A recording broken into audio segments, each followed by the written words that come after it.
या रुबाई, जिस सेंस में आप इसे देखें, तो प्रेम आपके फिराक साहब के यहाँ प्रेम का जो रूप है, जैसा कि सर कह रहे थे कि स्त्री का हर रूप उनके यहाँ दिखता है। माँ है उनके यहाँ और प्रेमिका है। सबसे ज्यादा तो उन्होंने प्रेमिका का वर्णन किया है ना उर्दू में। और मैं एक चीज से थोड़ा सा मुझे लगा कि शायद मैं इत्तेफाक नहीं रख रही हूँ।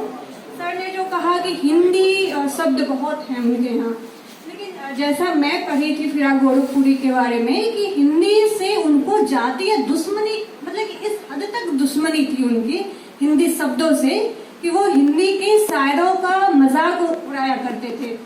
निराला जी को तो वो दौड़ा लिए थे एक बार कि अरे निराला, उनको आप बहुत बड़े कवि मानते हैं। मतलब कि इस हद तक नापसंदगी हिंदी के शायरों के प्रति या हिंदी के कवियों के प्रति उनकी थी।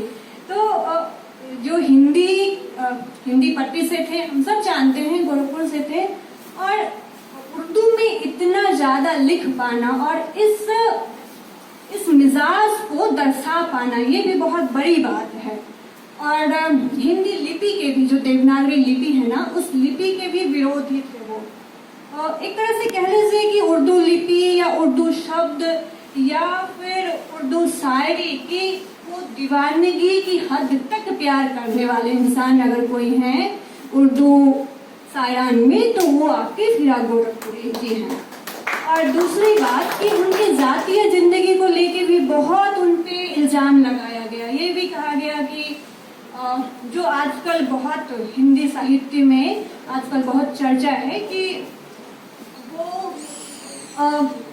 मतलब जो समलैंगिक संबंधों की आजकल है ना, कि बहुत सारी बातें होती हैं, तो उनकी जातीय जिंदगी में ये उन पे बहुत आरोप लगा कि कभी कभी वो किसी हॉस्टल में चले गए किसी लड़के से मिलने, तो इस चीज को लेके भी बहुत उनका मजाक उड़ाया जाता था। अगर आप लोग फिराक गोरखपुरी के पूरे जीवनी को पढ़े होंगे तो आप लोग जानते होंगे, मुझे ज्यादा बताने की जरूरत नहीं है।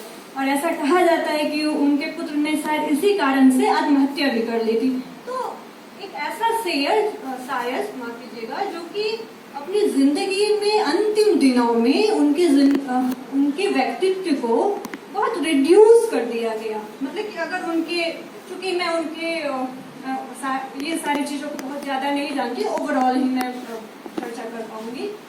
और आप देखिए कि वो क्या लिख रहे हैं। वो आपके उर्दू या हिंदी साहित्य को या साहित्य को, हिंदी साहित्य से तो उनका ज्यादा लेना देना नहीं था, अंग्रेजी के बड़े विद्वान थे, उर्दू के भी बड़े विद्वान थे, लेकिन हिंदी साहित्य में उन्होंने खास रचना नहीं की है कुछ, जहाँ तक मेरी समझ है। तो उनके व्यक्तित्व पे बहुत प्रहार किया गया। निराला जी के व्यक्तित्व पे आप कहते हैं कि मतलब कि निराला भी बहुत अक्कड़ स्वभाव के थे। अगर हिंदी से उनका कंपेयर करेंगे, जब आप कंपेरेटिव स्टडी में जाते हैं, तो अगर निराला जी को जब आप कंपेयर करेंगे, निराला बहुत अक्कड़ थे, तो उसी मिजाज के शायर आपके फिराक गोरखपुरी साहब भी हैं, उसी मिजाज के। लेकिन फिराक गोरखपुरी साहब पे बहुत ज्यादा पत्थर बरसाया गया, खासकर उनके व्यक्तित्व को लेके बहुत ज्यादा पर्सनली अटैक किया गया उनके अंतिम दिनों में, खासकर उनके शुरुआत में तो उतना नहीं, अंतिम दिनों में। और एक तो मैं बस थोड़ा सा पढ़ लूंगी जो मुझे अच्छा लगा उनका, आप लोगों के साथ साझा करूंगी। जैसे उन सर ने कहा था कि ईश्वर वगैरह की भी चर्चा वो करते हैं अपने शायरों में। तो एक है कि दूर तीर्थों में बसे वो है कैसा राम। अभी राम की बहुत चर्चा होती है, खासकर उत्तर प्रदेश के जो लोग हैं जानते होंगे। दूर तीर्थों में बसे वो है कैसा राम, मन मंदिर की यात्रा मूर्ख चारों धाम। तो बहुत एकदम सरल हिंदी, मतलब कि आप कहिए कि वो इंसान जो हिंदी का इतना विरोधी है, गंगा जमुनी संस्कृति में हिंदी के शायरों को एक तरह से गलिया तक दे रहे हैं, और वो जब खुद लिख रहे हैं तो कितनी शुद्ध और सहज हिंदी का प्रयोग कर रहे हैं। दूर तीर्थों में बसे वो है कैसा राम, मन मंदिर की यात्रा मूर्ख चारों धाम। आपको मीर नहीं नजर आए? जब आप देखते मीर की गजल गोई पढ़ते हैं तो आपको मीर के बहुत करीब ये दिख रहे हैं।